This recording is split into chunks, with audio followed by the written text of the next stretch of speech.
మరి ఇప్పుడు ఈరోజు మహాధరణ జరుగుతుంది. ఈ మహాధరణ ముఖ్య ఉద్దేశం ఏంటి?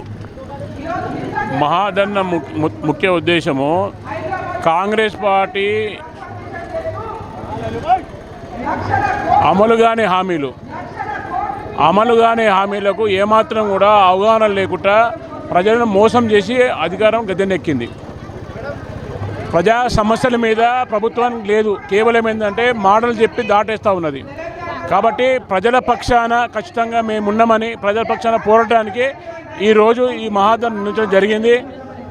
ప్రజలు అనేక సమస్యలు ఉన్నది, ఇచ్చిన హామీలు అమలు చేయరు. ఈరోజు అన్ని రంగాలు కూడా వైఫల్యం చెంది ఈరోజు యువకులు ఆత్మహత్యలు చేసుకుంటారు. జాబ్ క్యాలెండర్ అన్నారు, మహిళలకు అనేక హామీలు ఇచ్చారు, బీసీ డిక్లరేషన్ చేశారు, యువకులు డిక్లరేషన్ చేశారు, రైతులు డిక్లరేషన్ చేశారు. కానీ కేవలం ప్రజాపాలన అని చెప్పి ప్రజలను మోసం చేసే పాలన చేస్తారు. కాబట్టి ఈరోజు ఈ మోసం చేసుకుంటూ దీనికి ఈరోజు ఫ్యూచర్ సిటీ అని చెప్పేసి మళ్ళొక రియల్ ఎస్టేట్ దందా చేయడం మొదలుపెట్టారు. ఒక పక్క రైతులను మోసం చేస్తూ ఉన్నారు.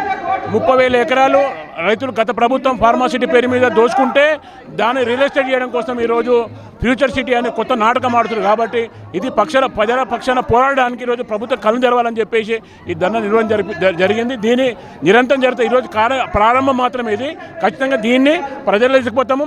ప్రజలు కాంగ్రెస్ పార్టీ ఏ విధంగా మోసం చేస్తూ ఉన్నది, ఈ మోసపారిత ప్రభుత్వాన్ని మెడలు వంచి ప్రజాశక్తి నిలబెట్టి దోషం నిలబెట్టడమే ఈ ధర్నా యొక్క ఉద్దేశం.